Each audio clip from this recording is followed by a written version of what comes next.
Bueno, estamos muy contentos. Yo soy Jacinto Martínez y en nombre de Lunaria Ediciones somos los anfitriones junto con la Escuela de Escritores de México y su extensión como librería y cafetería de las segundas jornadas de Estados Expandidos de Conciencia, en esta ocasión dedicadas a la investigación y la experiencia de nuestros ponentes en relación con Jacobo Grinberg y sus investigaciones. Entonces, bueno, quiero agradecer por supuesto a nuestros anfitriones, a nuestros especialistas que nos acompañan y a todos ustedes que se dieron el tiempo para acercarse un poco y conocer este tema que por supuesto es apasionante y que de alguna manera, bueno, todos los que estamos aquí somos de alguna manera cercanos al tema y bueno, en ese sentido, qué bueno que están por aquí. Quiero agradecer también a Estusha, hija de Jacobo, por acompañarnos hoy. Ella ha sido una gran impulsora y motivadora de la promoción del tema de la investigación de su padre y pues bueno, que ella también ha sido muy entusiasta para apoyar esta actividad. Y bueno, tal vez pronto podremos darle algunas buenas noticias respecto a la publicación de algunos de los libros de Jacobo que han sido, bueno, que están descontinuados. Vamos a proponer una dinámica en la cual vamos a dividir en dos grandes bloques la actividad. La primera está planteada como algo mucho más expositivo, en la cual nuestros especialistas van a compartir cómo la experiencia o el aprendizaje del conocimiento derivado de la investigación del trabajo de Jacobo se ha actualizado, digamos, cómo impacta en su trabajo, cómo lo han investigado. Y un segundo bloque en el cual esperamos que sea mucho más dialógico, es decir, una participación recíproca y mucha retroalimentación respecto del tema que nos acontece. Entonces, muchas gracias a todos otra vez y vamos a empezar con la investigadora Amira Valli, autora de Alicia en el País de la Conciencia, el libro que finalmente motiva a Lunaria a organizar estas actividades. Posteriormente, Prudenciano Moreno también nos va a compartir su entendimiento respecto del entendimiento de este nuevo paradigma. Y finalmente, Alfonso González, también un investigador muy entusiasta de nuestro tema, también nos va a hacer la exposición. Entonces, muchas gracias otra vez y Amira, gracias. A ti. Gracias. Bueno, pues mucho gusto y muchísimas gracias por estar aquí. Me da tanta alegría que esté aquí lleno. Quiero decir que este tema sigue interesando. El otro día le decía a Jacinto, este libro es un tema que interesa muchísimo a pocos, pero pues no son tan pocos, son muchos. Me da mucho gusto que esté aquí tan lleno. Y pues bueno, me pide Jacinto que les platique lo que hago hoy en día, pero yo creo que sí voy a tener que hacer un poquitito de historia.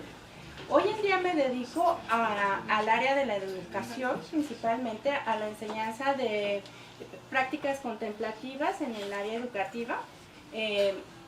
Soy autora de un libro que se llama El regalo del elefante, Mindfulness para niños, y dirijo un diplomado de enseñanza de Mindfulness en educación básica y media, que está avalado por el posgrado de medicina de la UNAM.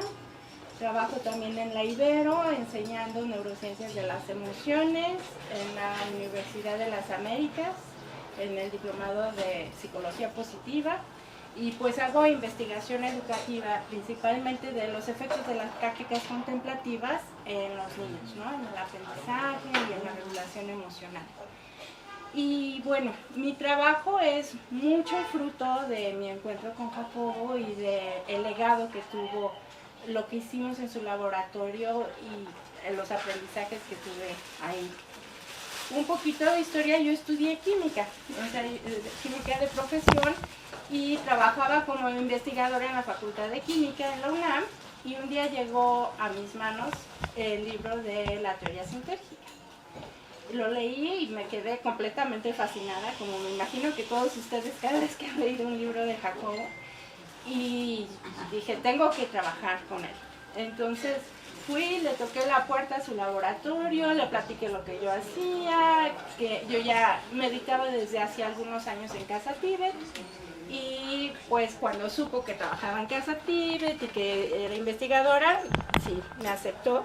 Y entré de lleno al proyecto de los chamanes, y después también estuve en el proyecto que era sobre queríamos en ese entonces, con nuestras muy primitivas tecnologías comparadas con lo que hay ahora, medir si había pequeñas unidades de conciencia. Entonces yo tenía esta cosmovisión budista de lo que es la conciencia, de cómo la conciencia son pequeños instantes que se van sucediendo unos a otros.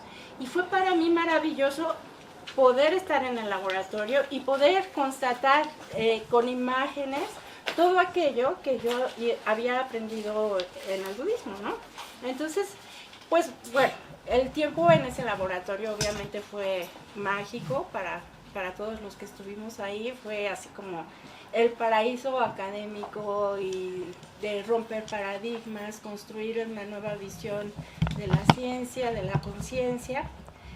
Y lo que me dejó más importante fue la completa y absoluta convicción de que todos estamos interconectados, de que todas nuestras acciones afectan al todo. Lo que hacemos te afecta a ti, nuestros cerebros están conectados y que es una responsabilidad nuestra aumentar el nivel de la conciencia colectiva, porque si nosotros mejoramos el nivel de nuestra mente y de nuestra conciencia, no solamente nos estamos mejorando a nosotros, sino que estamos cambiando el entorno que nos rodea, aquellos con quienes estamos interactuando. Entonces esto fue lo que me dejó el experimento de potencial transferido, que si quieren luego les platico. El experimento de potencial transferido entre niños y delfines, la absoluta convicción de que todas las especies estamos conectadas y de que es nuestra responsabilidad, ¿no? O sea, de que no nos podemos hacer guajes el día de hoy y tenemos que trabajar con nuestra mente para poder cambiar el ambiente en el que estamos viviendo. Por otra parte, también algo que no pretendíamos hacer en ese entonces en el laboratorio, pero que después a los años yo lo interpreto así, es la gran influencia de la compasión y de las prácticas compasivas en la integración del cerebro.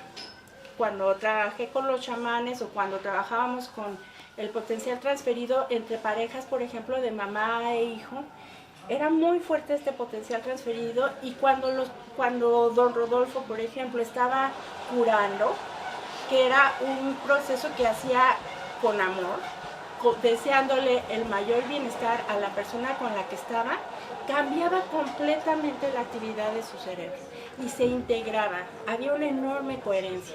Entonces esto a mí también me deja esto, que la compasión es la mayor práctica que podemos realizar, el amor al otro, el deseo incondicional de que el otro sea feliz y no sufra, es lo que más va a estar afectando el funcionamiento de nuestro cerebro.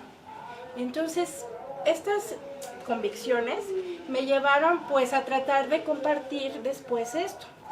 Cuando cerraron el laboratorio, tuve mis hijos. Antes no tenía hijos y después tuve mis hijos. Y pues yo quería compartirles a mis hijos mis prácticas de meditación y esto, pero yo había estudiado budismo tibetano, que es como muy complicado, ¿no? O sea, para un niño era complicado. Entonces traté de enseñarles lo que yo sabía y fracasó. O sea, como que los vacuné de que era muy complicado y no era algo amigable para los niños. Entonces, pero siempre quería yo transferirles esta convicción y este conocimiento del gran poder que tienen las prácticas contemplativas en la manera en la que te relacionas con el mundo. Entonces, la vida me llevó a que nos fuimos a vivir a Miami cuando mis hijos eran pequeños. Y como estaban chiquitos, yo quería aprender educación, ¿no? Cómo educarlos bien. Entonces estudié educación Montessori y trabajé varios años en salones de clases. Y un día me invitaron a un congreso organizado por el Instituto Mind and Life, donde estaba Dalai Lama y los grandes investigadores de neurociencias de los Estados Unidos. Y me voy dando así la enorme sorpresa, porque yo había quedado desconectada desde el 95 hasta 2007, ¿no? De esta área de neurociencias, y me voy dando cuenta de que en Estados Unidos todo lo que habíamos hecho en México lo estaban empezando a probar apenas, ¿no? Entonces, realmente, pues, Jacobo había sido el gran pionero a nivel mundial de los efectos de la meditación en el cerebro. Y bueno, en este congreso que era sobre educación, hablaban sobre los problemas que hay en la educación, ¿no? En los Estados Unidos. Déficit de atención, la violencia escolar, el bullying, el burnout de los maestros, la carencia de recursos. Y decían los maestros que se veían completamente sin armas, sin herramientas para abordar todas estas problemáticas. Y pues mis hijos eran chiquitos y yo vivía muy de cerca estos temas. Me preocupaba muchísimo la violencia en las escuelas, el bullying. Cuando llegué a Miami, a los pocos meses me mandaron una carta de la zona donde yo vivía que decía que la secundaria que me correspondía a una niña de 13 años había matado a otra con una navaja en el baño. Y yo decía, ¿cómo es posible que haya este nivel de violencia en este lugar? Y entonces mi enorme preocupación era, ¿cómo podemos cambiar esto? Y cuando fui a este congreso empezaron a hablar sobre algo que en ese entonces era bien nuevo, que era la neuroplasticidad, la capacidad del cerebro de cambiar a partir de la experiencia. Y de que nosotros tenemos en nuestras manos la habilidad de construir circuitos cerebrales que nos ayuden a ser compasivos, a tener regulación emocional, a poder tener una visión más positiva y ser más felices. Y que todo esto se puede aprender y se puede entrenar. Y esto hablaban mucho de una práctica que en ese entonces también era nueva, que ahorita es, bueno, la gran cosa, por todos lados se habla de mindfulness. Esta práctica de mindfulness es lo mismo que Jacobo llamaba la meditación autoalusiva, y Jacobo la había enseñado en la Facultad de Psicología. Íbamos al auditorio, se llenaba de estudiantes y nos enseñaba esta práctica de meditación autoalusiva, que es muy parecido al Vipassana y en el ambiente que no, bueno, de una manera secular, le llaman mindfulness.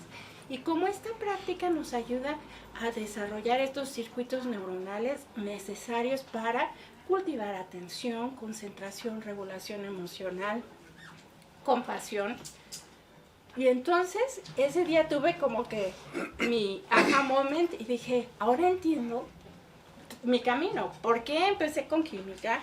Luego trabajé con Jacobo en neurociencias, luego estudié maestra y estaba cambiando pañales de niños de 3 años. Y yo decía, mi vida no tiene sentido. Y aparte era meditadora y no encontraba ninguna lógica entre lo que había hecho.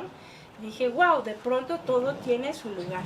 Y Jacobo nos decía, cuando tú ves una mano en 2 dimensiones, son círculos separados. Pero cuando la ves en 3 dimensiones, es una mano y cada dedo tiene un sentido y todo es una unidad. Y en ese momento se unió todo lo que yo había hecho en mi vida y dije, esto es lo que quiero hacer. Y empecé a dedicarme entonces a la enseñanza de mindfulness en sistemas escolares. Hice la especialidad en Estados Unidos, estudié varios programas de mindfulness para educación y empecé a enseñar en las escuelas en Miami.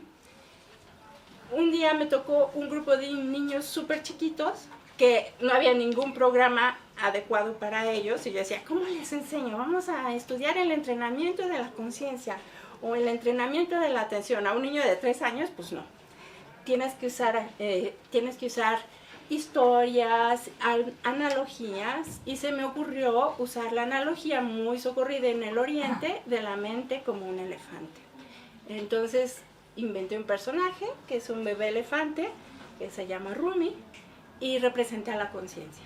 Entonces 2 niñitos encuentran al bebé elefante en la trampa de un cazador y lo tienen que entrenar para que encuentre a su familia porque estaba perdido.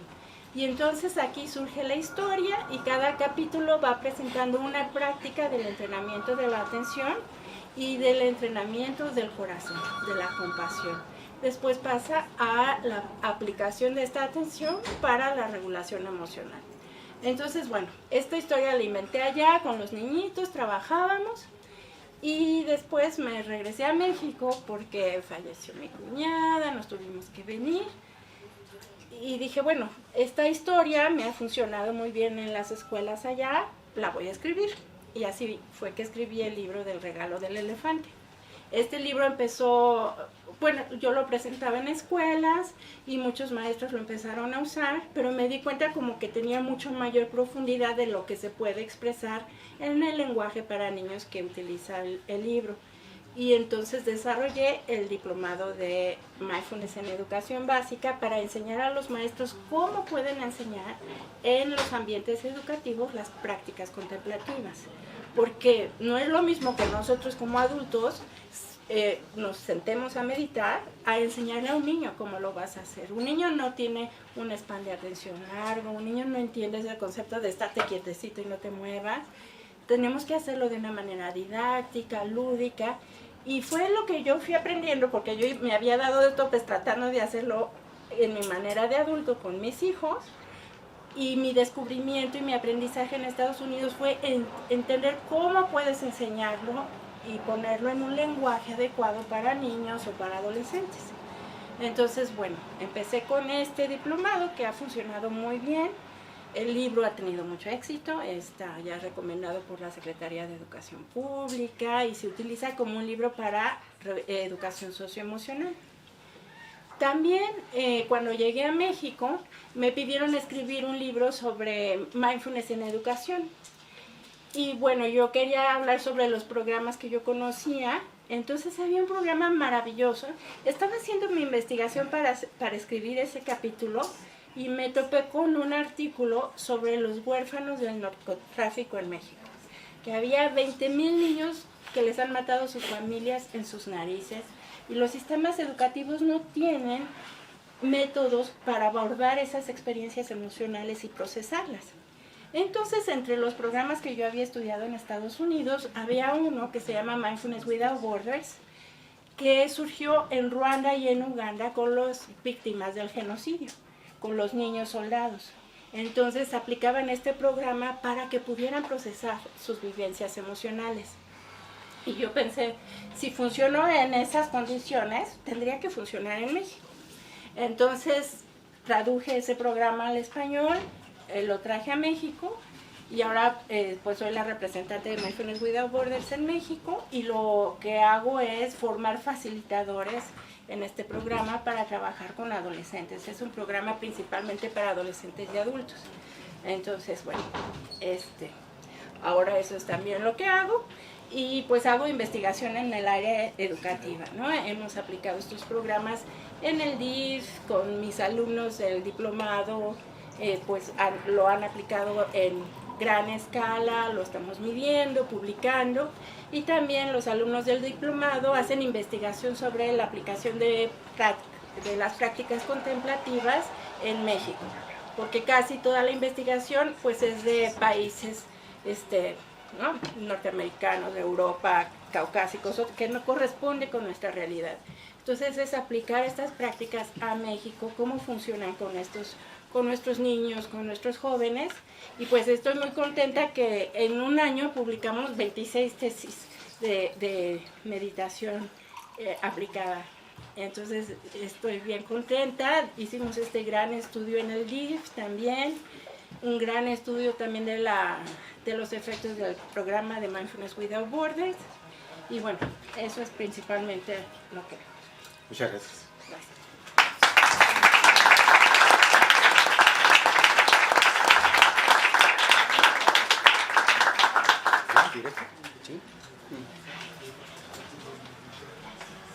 Buenas tardes, agradezco al comité organizador la invitación para participar en este importante evento.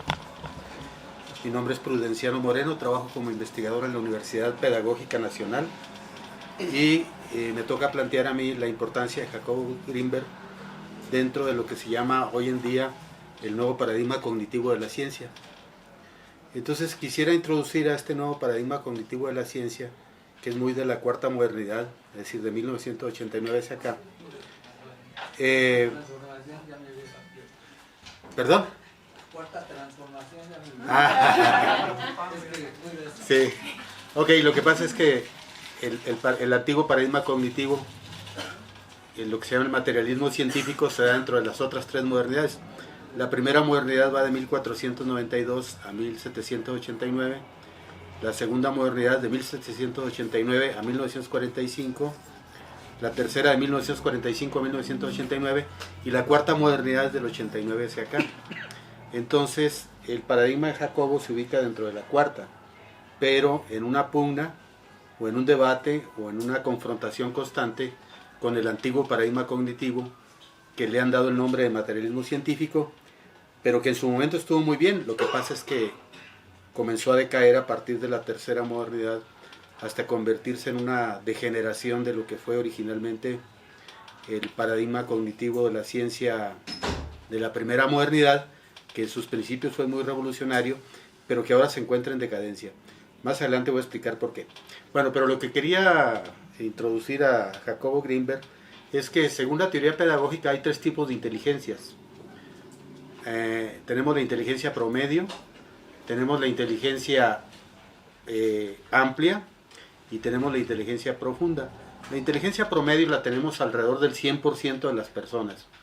Es la inteligencia que nos sirve para ir de compras, para sumar, restar, multiplicar, echar gasolina, comprar despensa, en fin, para lo que es el funcionamiento de la vida cotidiana. Ese tipo de inteligencia no hay ningún problema, todo el mundo la tiene.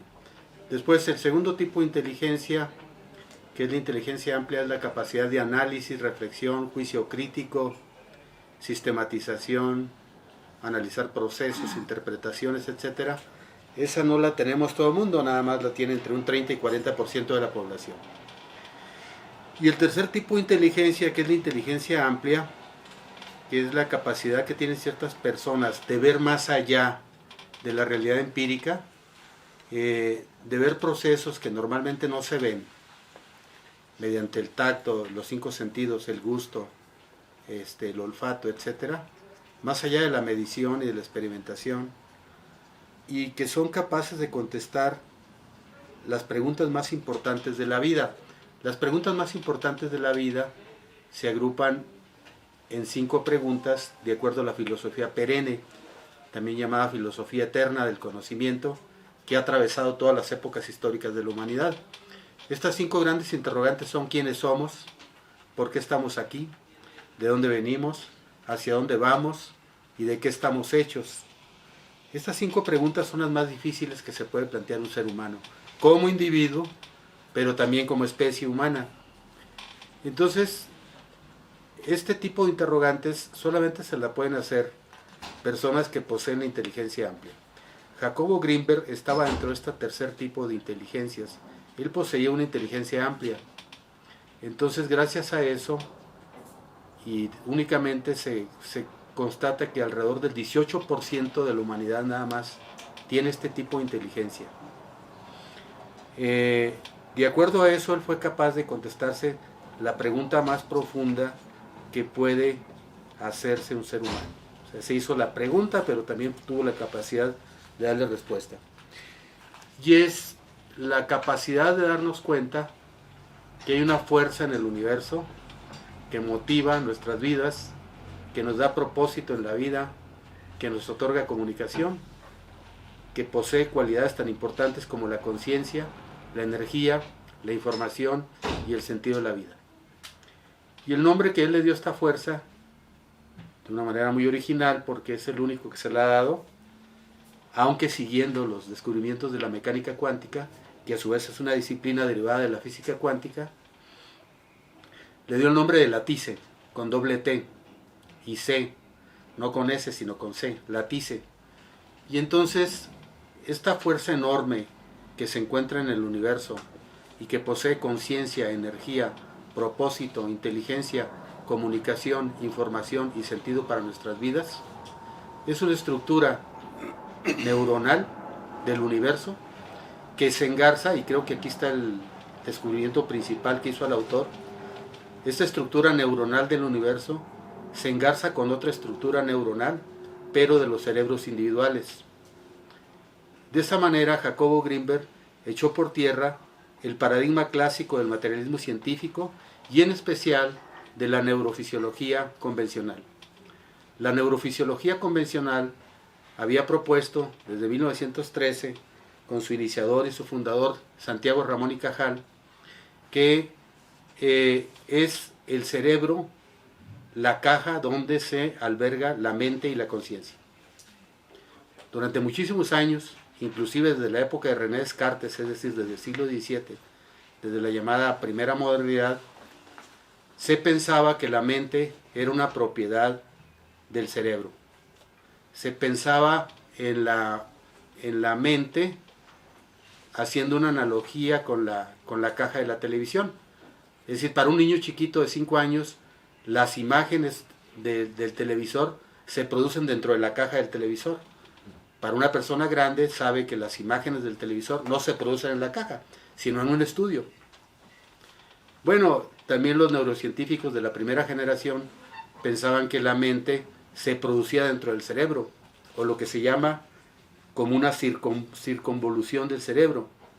Es decir, el cerebro como productor, generador de mente y de conciencia. En pocas palabras, de contenidos de la mente, como son las ideas, las imágenes visuales, los pensamientos, los juicios, las reflexiones, los análisis, etcétera, etcétera, etcétera. Este antiguo paradigma chocó en un determinado momento con las investigaciones que hizo Jacobo Grinberg en su laboratorio de la comunicación humana en la Facultad de Psicología de la UNAM, porque en el laboratorio él descubrió que el cerebro únicamente jugaba un rol de entrelazarse con un cerebro más amplio todavía. Ese cerebro más amplio no es otra cosa más que el universo. Es decir, el universo posee una red neuronal que se comunica con la red neuronal de cada cerebro, enviándoles comunicación y propósito para sus vidas, generando imágenes audiovisuales, generando juicios, generando pensamientos. Este considero que es el principal descubrimiento que hizo Jacobo. Y entonces, lógicamente, chocó con los neurofisiólogos convencionales de su época, los cuales no creyeron en esta investigación. Estamos hablando de 1994, cuando el antiguo paradigma cognitivo científico materialista estaba todavía en la cúspide de su apogeo. Esta situación comenzó a cambiar en el siglo XXI, concretamente en la segunda década, con la aparición de muchísimos libros, pero desde mi punto de vista hay dos fundamentales. El primero de ellos pone en el centro del debate las diferencias entre el antiguo paradigma científico materialista y el llamado nuevo paradigma cognitivo científico de la conciencia, que fue el que se adscribió Jacobo Grinberg. Pero lo hizo de una manera muy anticipatoria y muy pionera. Ese libro es de dos autores, se llama La Guerra de Dos Mundos, aunque debería llamarse La Guerra de Dos Paradigmas Cognitivos. Yo imagino que le pusieron La Guerra de Dos Mundos para atraer más marketing, pero en realidad lo que habla es de la confrontación entre el paradigma materialista antiguo y el nuevo paradigma de la conciencia. Y entonces Deepak Chopra, que es un médico endocrinólogo hindú pero radicado en Estados Unidos, representa en este libro el nuevo paradigma cognitivo. Y Emil Lodinov, que es un físico teórico que trabajó con Stephen Hawking, uno de los mayores físicos que recientemente falleció hace unos pocos años, representa el antiguo paradigma materialista, pero en el ámbito de la física. Y entonces ese libro pone muy claramente las diferencias entre el antiguo y el nuevo paradigma.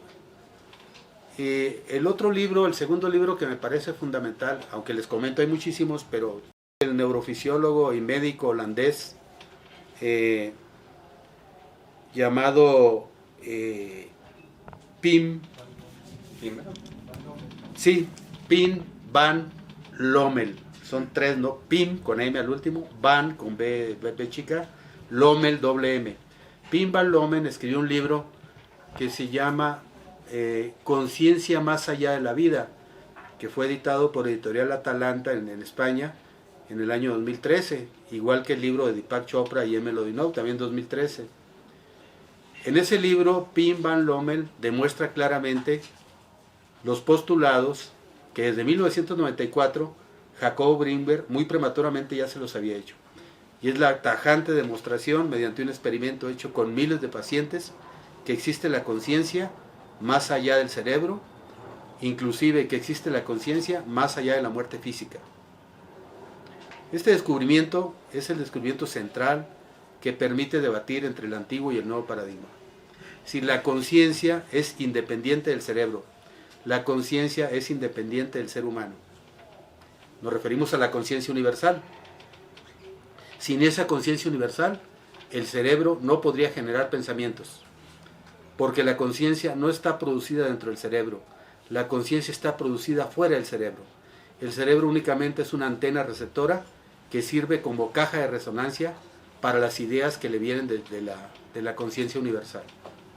Este descubrimiento es fundamental y ha puesto de rodillas al antiguo paradigma científico materialista, porque no han tenido ni un solo argumento para refutar la tesis de Pim Van Lommel de conciencia más allá de la vida, dado que el argumento de Pim Van Lommel es con miles de pacientes y también en su carácter de científico, neurocientífico, pero neurocientífico adscrito al nuevo paradigma.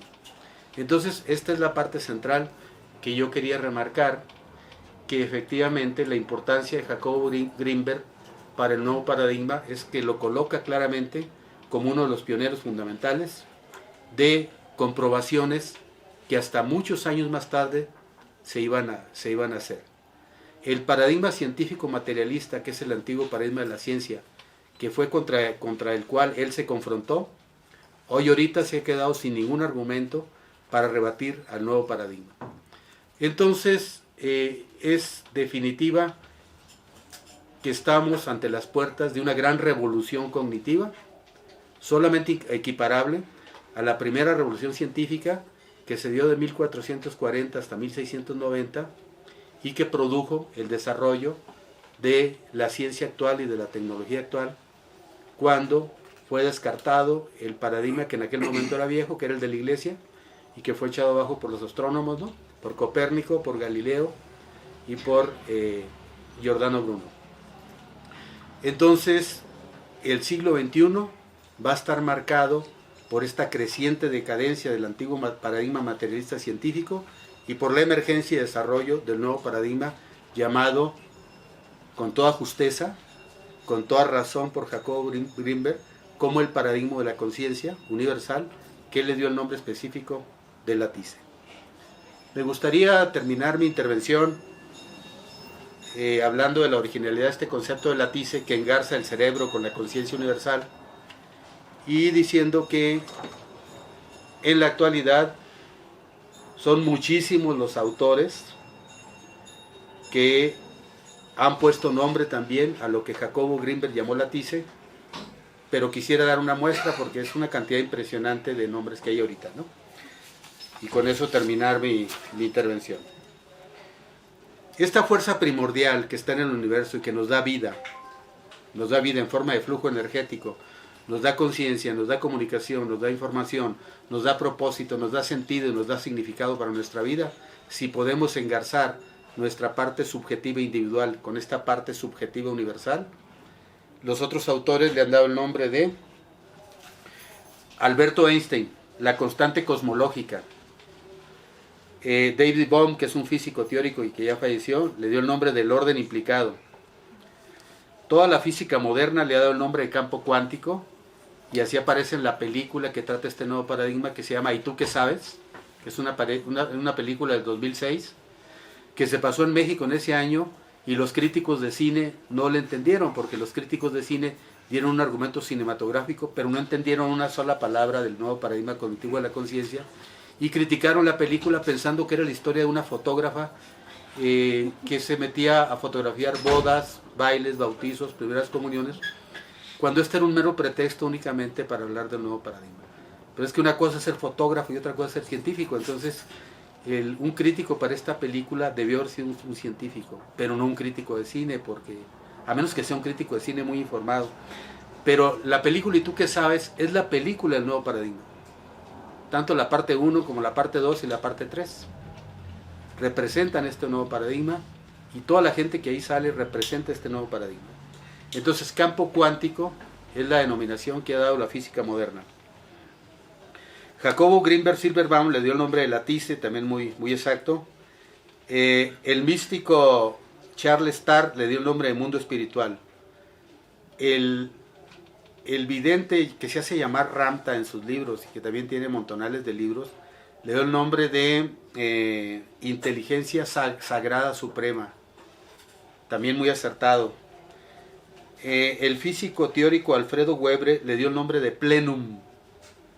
La física Lynn McTaggart le dio el nombre del campo, también le dio el nombre del vínculo, y también le dio el nombre de superorganismo intergaláctico.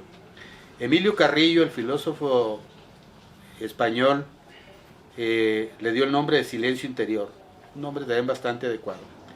Edgar Morin, el principal teórico de la complejidad de la actualidad y el principal teórico de las ciencias sociales, junto con Boaventura de Sousa Santos, le dio el nombre de lo desconocido, o también le dio el nombre de el misterio de la vida. Muy acertado también Edgar Morin. Saint-Germain, el místico francés, le dio el nombre de magna presencia, que es con el que yo más me identifico y es el que más me ha causado así impresión, pero es exactamente el mismo concepto que le dio de Lattice de Jacobo Grinberg. James Lovelock, premio Nobel de Biología, le dio el nombre de hipótesis Gaia, donde plantea que la Tierra es un organismo viviente, la edad, lo otro, lo que no podemos tocar con los dedos ni ver con los ojos, ¿no? Como en el libro El Principito, que también trata un poco este tema, ¿no? Y entonces son cientos los autores que han descubierto esto en la actualidad, en el siglo XXI, y que ahí está. Entonces considero que este es el concepto central, el concepto estelar del nuevo paradigma cognitivo de la ciencia, que es una realidad vista no desde la materia, sino de su contraparte, desde la conciencia. Por lo tanto, si nosotros hiciéramos, aunque no hay aquí tiempo, porque ya se me agotó el tiempo, si hiciéramos un análisis histórico y rastreáramos la génesis de la ciencia desde la antigüedad, lo que era la ciencia antigua sí manejaba las dos caras de la realidad. Para la ciencia antigua, la realidad tenía una parte objetiva y una parte subjetiva, una parte física y una parte metafísica, una parte tangible y una parte intangible. El materialismo científico le cuesta trabajo ver la parte intangible, le cuesta trabajo ver la parte metafísica, le cuesta trabajo ver la parte subjetiva de la realidad. Por eso está fracasando. Ellos nada más ven el 50% de la realidad, pero les falta el otro 50%. Entonces toda la obra de Jacobo Grinberg está destinada a desenmarañar, a desentrañar, a desmenuzar, a desglosar y a potenciar el significado de esta parte invisible, de esta estructura invisible que no se puede captar con los sentidos y que él le llamó la estructura de la Lattice. Y eso es lo que lo hace tan importante en una época donde estos conceptos todavía no eran conocidos en el mundo, ni mucho menos en México. Es por eso que esto lo convierte a él en de esas 18% de personas que están dentro de este tipo de inteligencia, que es esta inteligencia profunda, no tan solo amplia, sino también profunda. Entonces, con estas palabras quería rendir este pequeño homenaje a este pionero del nuevo paradigma cognitivo de la conciencia, para ubicarlo justamente en la dimensión que le corresponde hoy en día como uno de los autores centrales para lo que está ocurriendo y la revolución cognitiva que se avecina en las próximas décadas de lo que queda del siglo XXI. Muchas gracias. La sintergia es la realidad de densidad informacional coherente y redundante en cualquier mínima porción del espacio-materia. Jacobo lo decía, un cuanto mínimo de espacio. En ese cuanto mínimo de espacio existe toda la información que él llamaba como dicotomía, experiencia-conciencia.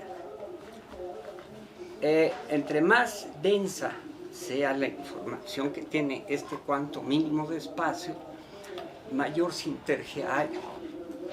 El aire, yo los puedo ver a ustedes porque hay mucha información, una información casi infinita.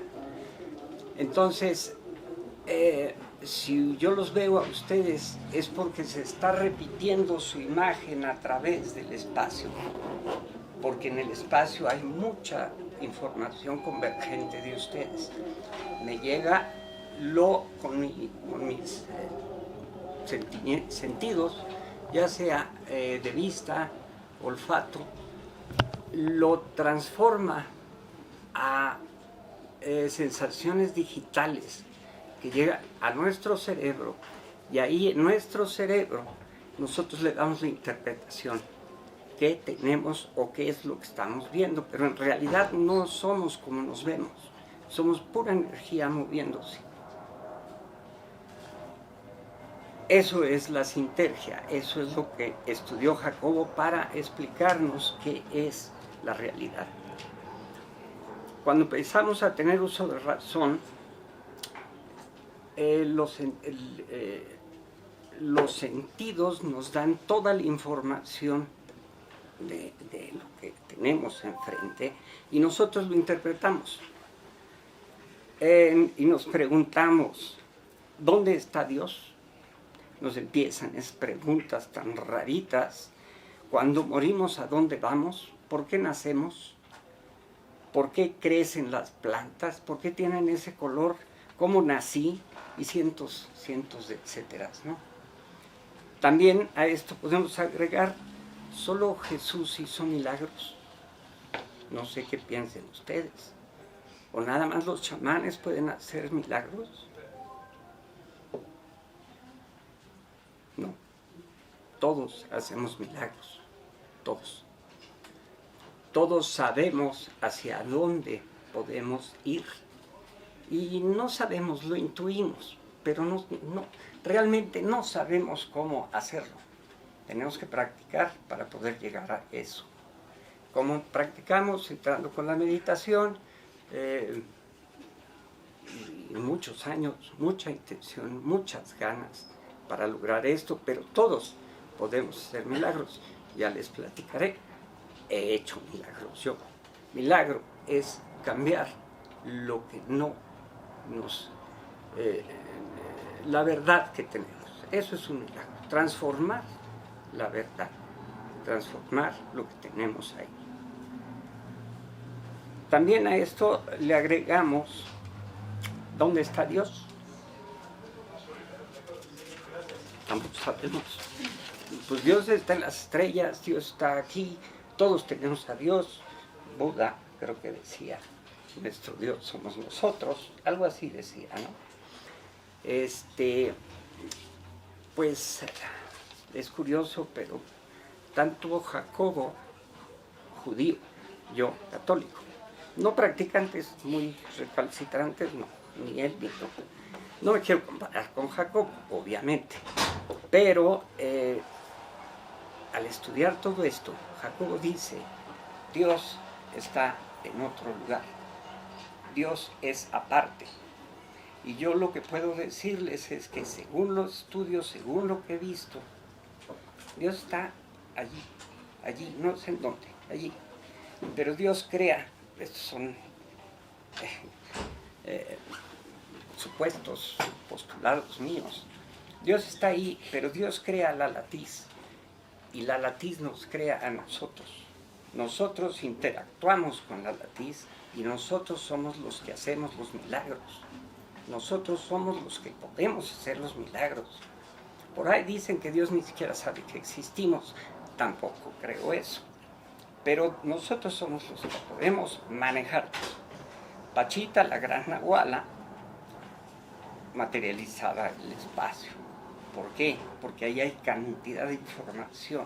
Ella estiraba la mano y sacaba un corazón, lo metía en el pecho de la persona. Jacobo lo vio, Jacobo saturaba.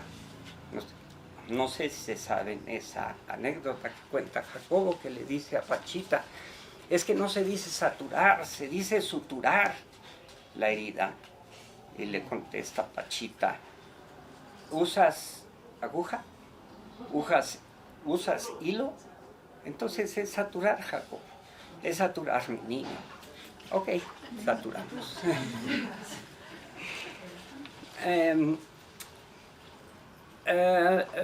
Déjenme ver por dónde ando, porque podríamos estar aquí días y días platicando de esto. Entonces,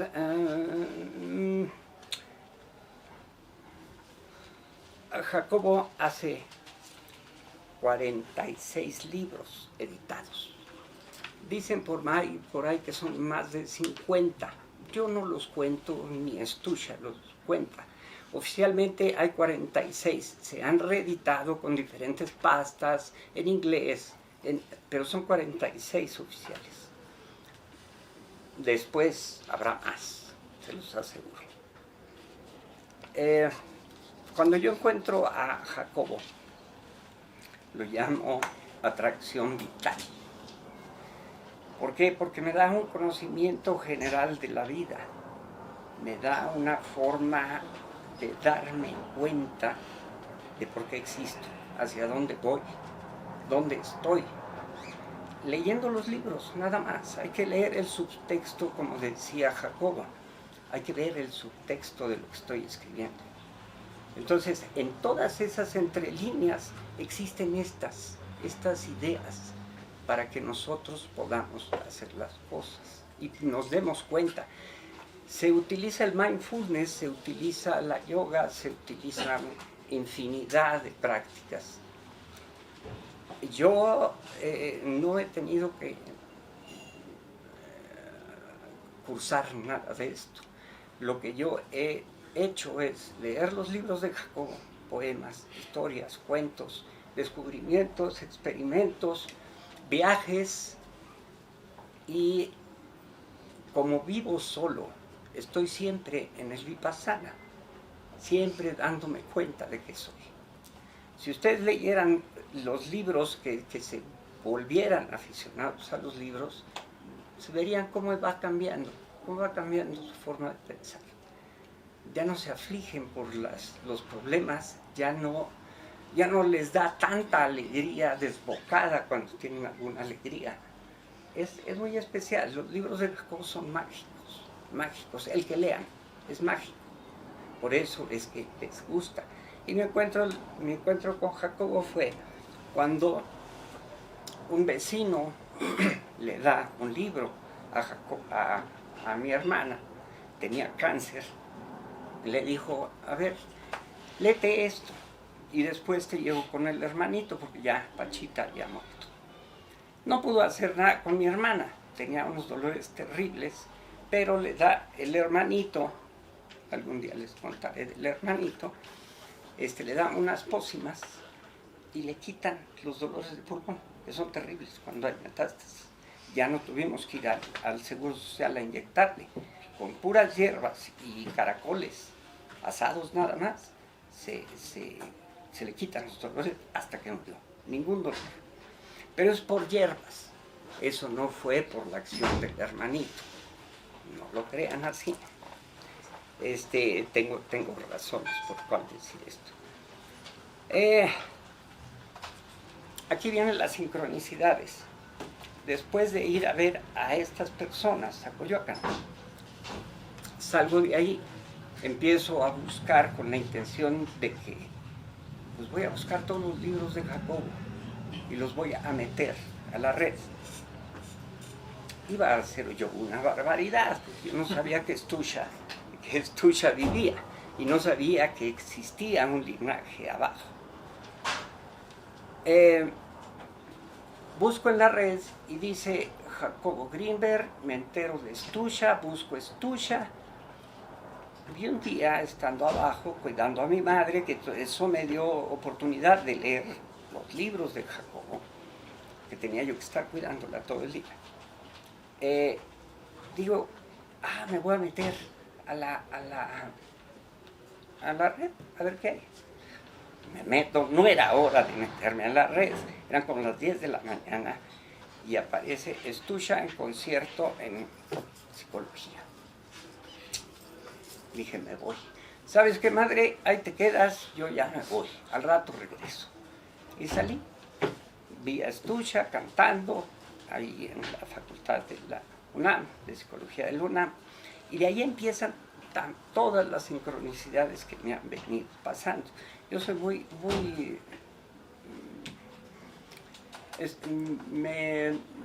me aboco mucho a las sincronicidades. Sincronicidades es cuando, los que no sepan, yo creo que todos saben, cuando se conjuntan ciertos hechos con una posible relación, pero sí hay relación. Esa relación habla Jacobo de las bandas sintérgicas. Ahora se habla de campos mórficos, pero son bandas sintérgicas. Él las bautizó primero. Igual que muchas palabras, ¿no? Visión extraocular, desde el 80 empieza a hablar Jacobo de visión extraocular. También habla del potencial transferido desde los 80s también, 85, desde la década de los 70s también habla del potencial transferido. Empieza a manejar todo esto. Luego veo que Stusha estaba en Facebook, empiezo a comunicarme con ella, viene otra sincronicidad, me hablan, empezamos a platicar, empiezo a manejar lo de los libros, empiezo a conectarme con Stusha. Ha sido una grandiosa mancuerna la que he tenido con Nicolás y Stusha. Es una maravilla que en cierta forma estamos aquí todos reunidos por esto, por esta unión. Eso me da mucho gusto porque mi vocación principal es tener a Jacobo en el lugar donde merece. Porque Jacobo está hasta arriba del que ustedes me digan, el que ustedes me digan. Si yo he podido hacer milagros, si yo he podido ver la realidad, si yo he podido hacer esto, es gracias a Jacobo. Entonces, pero él lo explica en la realidad, en lo que es la ciencia. Lástima, se desapareció antes de lo debido, pero ahorita estoy seguro que tendría o un premio Nobel o algún aparato para que nosotros pudiéramos ver la realidad, no esta verdad que estamos viendo. Muy, muy interesante. Yo no lo llamo física tradicional, física cuántica, que todos quieren meter a Jacobo en la física cuántica. No existe la física cuántica para Jacobo. Yo lo llamo campo sintérgico o sintergia. Eso es lo que estudia Jacobo, la sintergia, para ver en dónde está la conciencia y la experiencia del universo. Esa dicotomía la podemos juntar como información. El universo tiene información. Conciencia es lo que tiene el universo. Y esa es la que traducimos por nuestros ojos y nos llega a los campos neuronales. De ahí la modificamos y la aventamos otra vez al universo. De ahí es otra cosa que estoy pensando, de ahí es la expansión continua del universo. La materia oscura es lo que estoy buscando, la materia oscura, si tiene algo que ver con la conciencia del universo. Todo me dice que sí, pero ni los científicos han descubierto la materia oscura. Entonces me dice que si Jacobo decía que el cerebro es como el universo, entonces, ¿cuál es el parangón entre la conciencia y el universo? Pues la materia oscura. Entonces voy sobre eso. Estoy buscando, me han llegado informaciones últimas de materia oscura. Vamos a ver por dónde vamos, ¿no? Otro punto, esto ya les había yo dicho, del campo sintérgico. Nosotros interactuamos con él cuando hay una certeza de lo que queremos hacer. Logramos obtener lo que queremos del campo sintérgico, de la información del universo. Si no tenemos certeza, que la iglesia dice fe, yo lo llamo certeza, Jacobo también, Ruth Cerezo también lo llama certeza. Yo creo que todos los discípulos le llamamos cereza, le llamamos certeza. Cuando ustedes saben que van a lograr las cosas, lo logran. Eso es todo. Según dicen, Jesús decía, tu fe te ha salvado. No era Jesús, era la fe de la persona. Hay muchas cosas que nos dicen que Jacobo tiene razón, que los chamanes tienen razón y que la iglesia ha modificado para que le entienda mejor el público, ¿no? Los clientes. Mi tarea, que ha recorrido paralelamente a mi desarrollo, es la divulgación y continuación de la obra de Jacobo.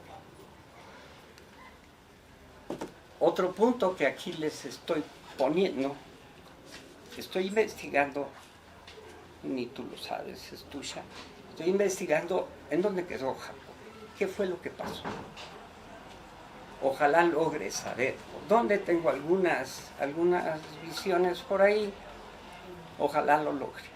Y si no, pues ni modo, desapareció. Vamos a ver. Aquí estamos hablando de los libros de Jacobo y vamos a tener algunas, como decía Jacinto, vamos a tener algunas nuevas ediciones que estamos descubriendo. Se van a ir reeditando algunas cosas, espérenlo, va a haber buenas noticias y les digo, por favor, lean a Jacobo, vale la pena. Pues eso es todo, vamos a ver hacia dónde vamos, a la realidad, rumbo a la realidad.